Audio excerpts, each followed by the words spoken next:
my gosh, that's so cute. It's so... Welcome to this installment of Mike's Vehicle Vlogs. So today, I'm finally going to tell you guys what it feels like to drive. the tiniest car ever. What it feels like to drive a Smart ForTwo. So, this car literally just came to the dealership. It's from the auction, hasn't been cleaned up yet. I saw it in the back when I was leaving work today, and I had to see if I can get it. So it still has the stickers, marks, and stuff. I'm gonna tell you this right now, guys. This car is not as enjoyable as I thought it was going to be. I mean, it's fun, but I think it's like it takes a while to get used to, because the way that it reacts and responds to acceleration and turning and stuff, it is very, very interesting. But overall, it's not bad. This is a 2015 model. Like I said, just came from the auction today. Is it like half of my car? Yeah, Maybe probably. Maybe just a little more. But it's a 2015. It's got, I think it's just shy of 31,000 miles on it. So this one, I think somebody actually sprayed the hubcaps themselves. I don't know, because one of them is peeling on the side, so I don't know if that is factory paint on the wheels or not. Got a couple of little dings here and there. Yeah, this wheel, you can see it's kind of peeling. But I like the color. I like the black and silver combination. I'll give you a tour of the inside real quick. It's funny. Now this is just a basic one. I actually filmed one of these for Mike's Vehicle Spotlight in 2012, and it had a little more to it. But you can see this one just has manual windows, netted door pockets. I don't know what this is, and I don't really care, but it has a nice storage pocket there and over here. This thing has less than a half a gallon of gas left in it. Just a basic radio, not even a CD player or anything. The razor, don't mind the razor, that was used to get the stickers off the window. So yeah, I mean, climate controls are up here. This is your fan speed. The way that it's set up is very interesting. Tiny glove box. This is just a storage tray. You know, your door locks here. Emergency hazards. Yeah, there's all kinds of... Well, actually, there's barely anything in here. It's very interesting. The best part about the car is the way back. Oh, that's the best part? Yeah. Okay. Where's the button? Does it have a camping package? No, so this one, it does actually fold down into a tailgate. This one, big stuff out of that? yeah, right, really? But it does have, looks like it has the manual and everything with it, and it's a little portfolio. It's got the original mats and everything. But this is probably the coolest part about the car, in my opinion. See if I can do it real quick. So you turn this, oh, somehow. Yeah, either way. There's the engine. What? So it's just a little 3-cylinder engine. And I will say I am glad that I am not working with that, because... So what's in the front? In the front, there really isn't anything in the front. It kind of freaks me out that it's directly behind. I will say this, though. For it being in the car... It's not very loud? No, not really. I think the loudest part there, you turn it like that. The loudest part of the car, as far as engine goes, is when you're starting it. And it's mostly just starter noise. Oh, it's Velcro too, so it's like you can just kind of put it anywhere. So it doesn't slide around your Your huge car. Yeah, right. Get off to the side.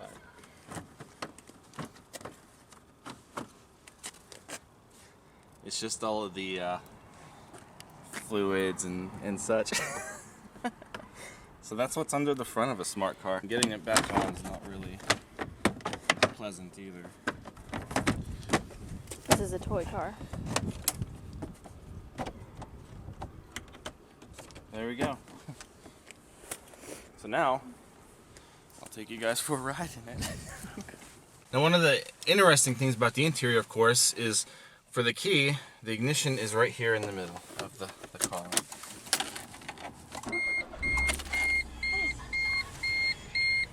And that's that. Put your seatbelt on, honey. So here's where it starts to get kind of interesting. First of all, I don't know if you can see it because it's dark, but the pedals are like connected to the floor instead of up above like most other cars. See how the gas is like connected to the floor and the brakes there? So the pedals already feel different. We'll put the tiny shifter into reverse. Now I'm gonna warn you, this is a very jerky ride.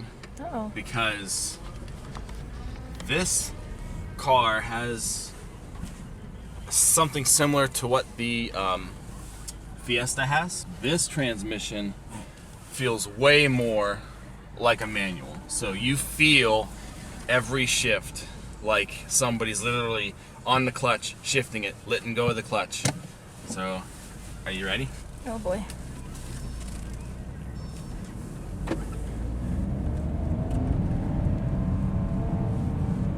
See, right there. I think that's why it takes a little while to get used to how to drive it. See, like right there, hit the gas, and it's taking a while to get it going for such a small car. You can see really well out of here, though. You can see really well. There's so many windows, and the entire car is basically a window. The only downside is backing up because these seats are so large, and you would think with a smaller car, like you could, you might be able to see better, but you can't really. Mirror's weird. Yeah. It's so weird. It's like an alien mirror. So there's a 0.3 gallons of gas left in the tank. I'm debating on whether I should just stop at the gas station and just put $1 in the tank just to get back to the dealership. The weirdest part about the car, in my opinion, is how it takes off and such. If you don't hit the gas, it doesn't take off right away. If you hit the gas more, it still doesn't really take off. And then when it does take off, it really feels like it takes off. The steering wise, it's not really as easy as I would expect for it to be. It's very, very firm steering.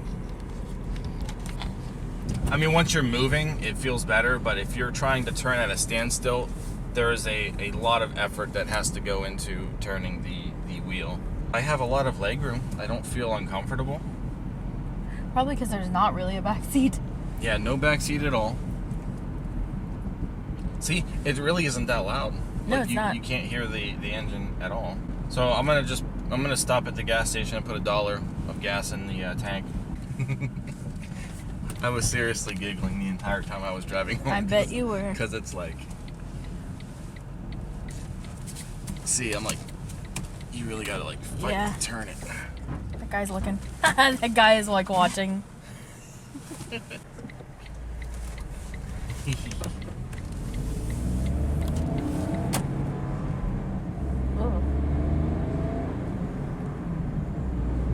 See, at least your car doesn't really feel like that. Yeah. Like that's like an actual clutch shift right there. I mean, overall, I don't really think it's a bad handling car. It's just, I was kind of expecting more excitement like on the first drive, but like once I got out of the dealership and I got on the road, I was kind of like, I don't know. So then I think once you get used to it, it's actually not too bad of a car. Now, one thing I didn't do yet is take it on the highway. So we're gonna take the highway back to the dealership. How do you feel about the car so far, being a passenger? I feel like it's just one huge window. Like, I feel like I've never been riding in a car before where I can see, like, I feel like I'm just sitting, like, in a big bubble or something. It's not a bad ride, but, like, I don't know. I kind of like it in a way. I don't know if I'd feel different if I was actually driving it, but I feel like I like that it's small, though. Yeah, I figured you would like that aspect of it. It's almost like a go-kart in a way. See, like, I'm trying to look back behind me, but I can't really see because of the pillar over here behind the seat. Once you're at like 60, 65 miles an hour, it really does feel a little looser than it does in the city. Like, at this point now, any little, like, I'll merge. It really didn't take much effort in the wheel to actually merge the car from lane to lane. Oh, the best thing about this, though, I didn't really do it. It has a manumatic shifting, so you can actually shift it yourself like it is, you know, a manual transmission, but there's no point in doing that when we're here on the highway. Does it feel like more jerky even than if you do it that way? I don't know. We'll try it when we get off the thing. I feel like it's taking a lot of effort with my foot to keep it at 65 miles an hour. No cruise control. If you don't like people tailgating you... That's true. I didn't think about that. Then they're really close to you in this thing because... Ooh, that's weird.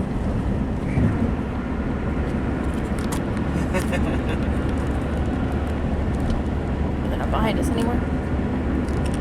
I did think that the ride was going to be a little more, like, bumpy and stuff for it being a small car, but it's not as bad as I was anticipating it would be. So I'm going to give it that. It's a pretty decent ride for a small car.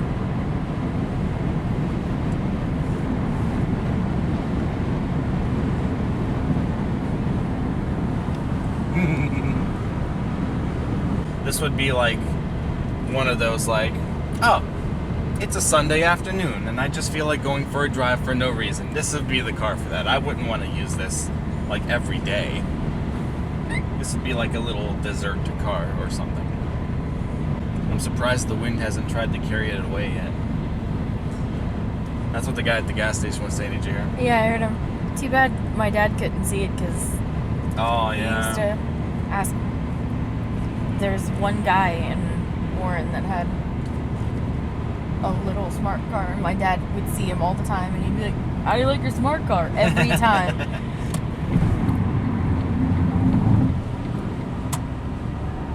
It does have good brakes, but I was expecting the brakes to be pretty decent for such a tiny car. The pedal is very firm though. It's a very firm brake pedal, so that's another thing to get used to. It was technically designed by Mercedes-Benz. As a matter of fact, if you look at the radio buttons and stuff, these all look like they're in Mercedes fashion. The font, the ridges, the accenting. It does look kind of classy for how kind of ridiculous this car is. You just gotta get used to the feeling of those shifts. That's I think what makes it kind of odd. But in a way, that's probably what makes it kind of fun too. Because if you like driving sports cars, then you definitely feel like you're driving a sports car. I can't see the front of the car. Yeah, it's almost like the front doesn't exist when you're sitting in here. And this is nice because you actually move the lever. You can move it, yeah. Yeah.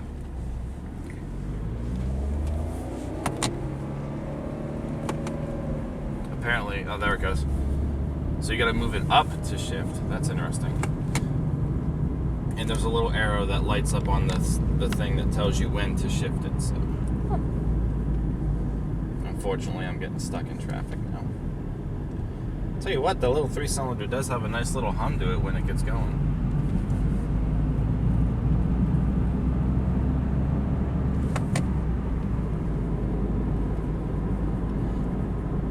Yeah, it kind of doesn't feel as jerky, I think, when it is being shifted manually. So, interesting.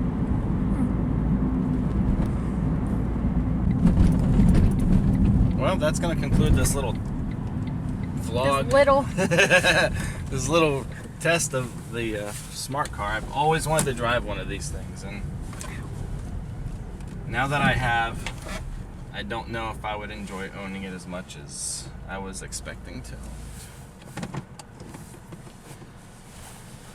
Now, from my understanding, because I know this is technically a back lot car, this will be going up for sale, I think, because it is in pretty decent shape. So I think they are going to keep it for sale. A lot of people don't understand. I could see you wanting to drive it. So.